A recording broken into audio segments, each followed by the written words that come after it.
Hi everybody, Patrick here from Engineering Shock Electronics, www.engineeringshock.com, and today we finally got our NRF24L01 project, Project 29, transmitting and receiving. So, we got our Arduino Uno. This is the optional NRF shield on top of it, and we're going to upload the transmitter code to the shield and our receiver code to the Epoch. We're going to set, we're going to be talking to chip B, because chip B has the quick connects for the NRF24L01+. So for this project, very simple. We're going to, first things first, set up to be talking to chip B, and then we're going to set up our transmitter. Then we'll set up our receiver. As always, if we're talking to chip A, we want to have all three of these jumpers shorting the middle and left pins. But since we're talking to chip B, we're going to have them short the middle and right pins, RX2, TX2, and RS2 for reset 2.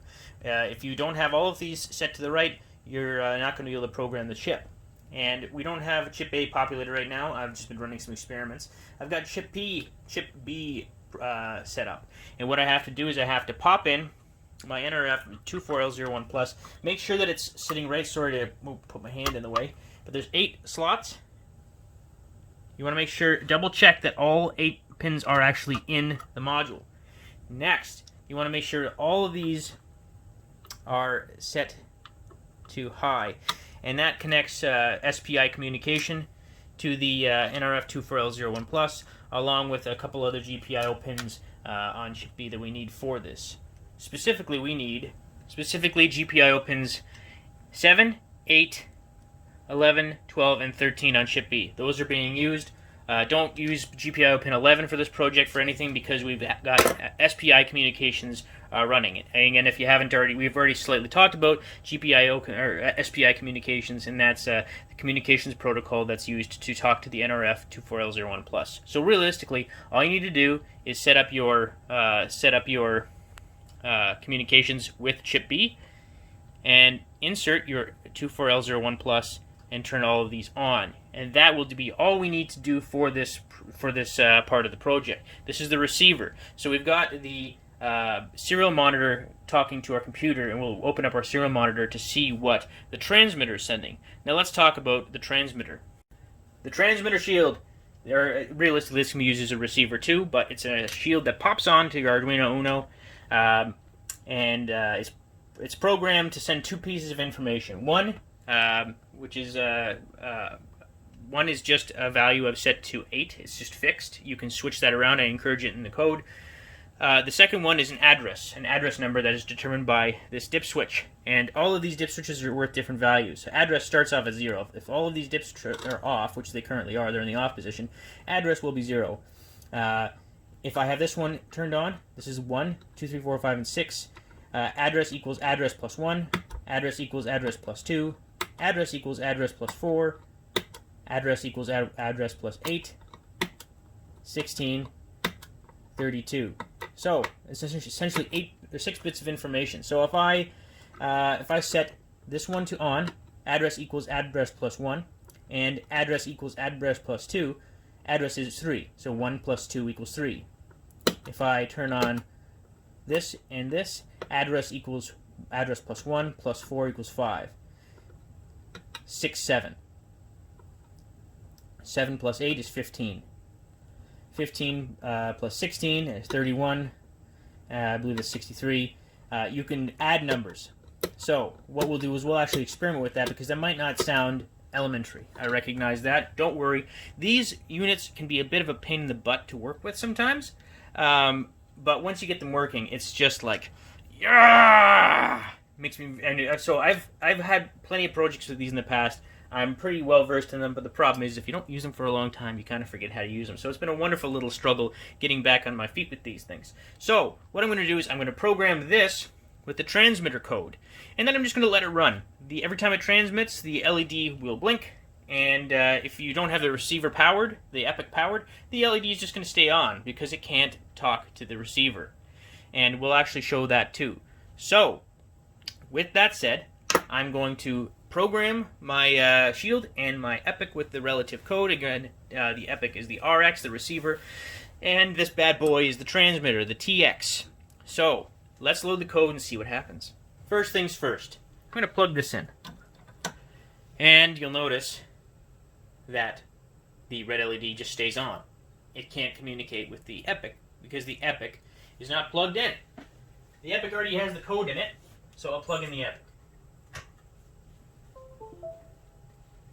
And so it's successfully transmitting every second. So I'll open the serial monitor on the Epoch, and here we go. It'll introduce it, and it will tell me the addresses and the address instruction. So instruction is set to 8 from the transmitter code. This is the received data.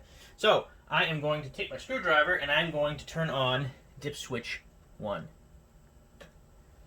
And you'll notice that address is now 1. So if I keep dip switch 1 set to on and I turn on dip switch 2, I should get an address of 3. There we go, address 3. I'll turn on dip switch 3, which has a value of 4, so it should be. Oh, I turned on 2. Sorry about that. 7. So if I turn on dip switch 4, we've got 1 plus 2 plus 4 plus 8, which is 15. If I turn on dip switch 5 to the on position, I add 16. And if I turn on the last dip switch 6, I add 32. And there we go. So I can set, and I can change I'm just going to turn the addresses to off, and I'm just going to do them individually. So I've got dip switch 1 on. I'm going to turn it off. It should be an address of 2. I'm going to turn off dip switch 2 and turn on dip switch 3 only, which should be 4. Yep. I'll turn off dip switch 4 and I'll turn on, dip switch 3, I'll turn on dip switch 4, which is worth 8. There we go. I'll turn on dip switch 5, which is worth 16. I'll turn that off, and I'll turn on the final dip switch. Now, this is the only dip switch that is on, is 6, which should be address plus 32. And there we have it. You can't beat that. So easy. So instruction is whatever you want it to be. I've got it set as a fixed value of 8. Don't care what it is. Here's a challenge. Do something with it.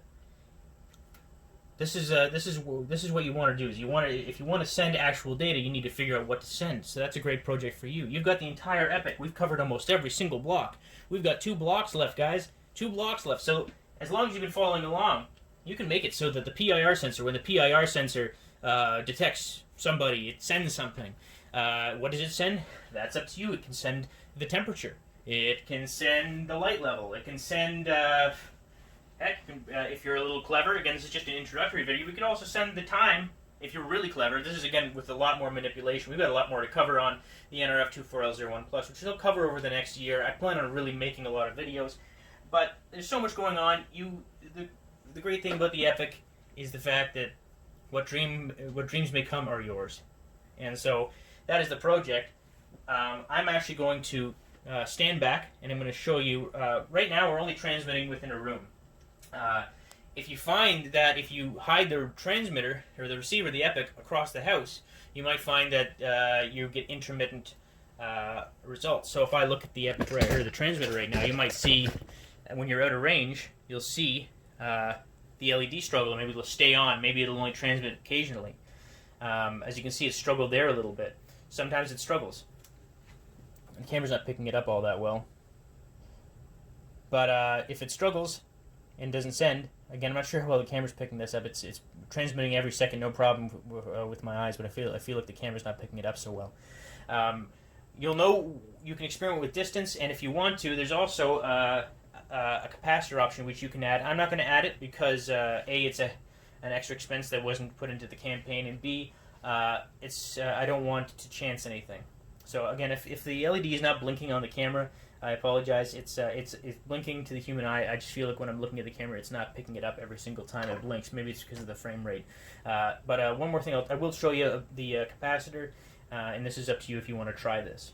So as you can see, the NRF24L01 Plus actually has its own regulator right here. I've dedicated a regulator to that and one other item, and that's just so that because this is it's a wireless transmitter. It needs a nice clean power supply. I've got a decoupling capacitor here and a smoothing capacitor, a 100 microfarad electrolytic. Now, what I found is that these things like to have capacitors as close to the lines as possible. So what I can do is this pin right here, I'm actually going to unplug so I'm not messing with anything. This is the positive power supply pin, 3.3 volts, and this is the ground pin. So what I can do is, if you feel like this, again, do this at your own risk. If you have to replace your NRF24L01+, the nice thing is even though there's a lot of clones on the market, they're very cheap. They're very, very cheap. So if you break one, don't worry about it. You can get like 5 or 10 of them for like $10. So this is an electrolytic capacitor. This is a 100 microfarad, a 100 UF. And as you can see, there is a long pin and a short pin. Now I'm going to hold it firmly like this, and I'm going to make sure that I keep the orientation correct, because I want the long pin to connect to the top wire, the top hole, and the short wire to connect to the bottom hole. Now I don't have my snips in front of me, so excuse me for just 1 second. There we go. So what I'm going to do is I'm going to clip these quite short, keeping in mind which one was the long and which was the short pin. Get rid of them. So now I've got that, and I can gently solder. I would take it off the board because this capacitor is going to interfere with soldering, but I would solder it like that. Positive pin to the top and negative pin, short pin to the bottom. And I would solder it on just like that, and that should increase your distance if you do it to both the transmitter and receiver NRF24L01+. But again, this is not a necessity. You should have no problem transmitting or receiving locally across the room or outside your room. These things are pretty neat, but they can also be the bane of your existence if you're not using them correctly. But again, you should be able to transmit and receive no problem with the code that I'm providing. So that is that. It's a simple project. I hope to do some more fun things with it. I'm just trying to cover the blocks at this point. And next we have the RFID reader, and then finally the Bluetooth reader. And then we will have covered every single block on the Epoch. And then, once I'm done that, I will start concentrating on getting reward shipments out for the Kickstarter campaign. Now, if you're just watching this now and you want a part of this, but you weren't part of the Kickstarter campaign, contact us through engineeringshock.com, and hopefully we can work something out, because there will be some hardware left over after this project is done. Thanks for watching, guys. I'm sorry if I stuttered a little bit in this video. Sometimes when I get excited, I get a little bit jumpy. I hope you can forgive me for that.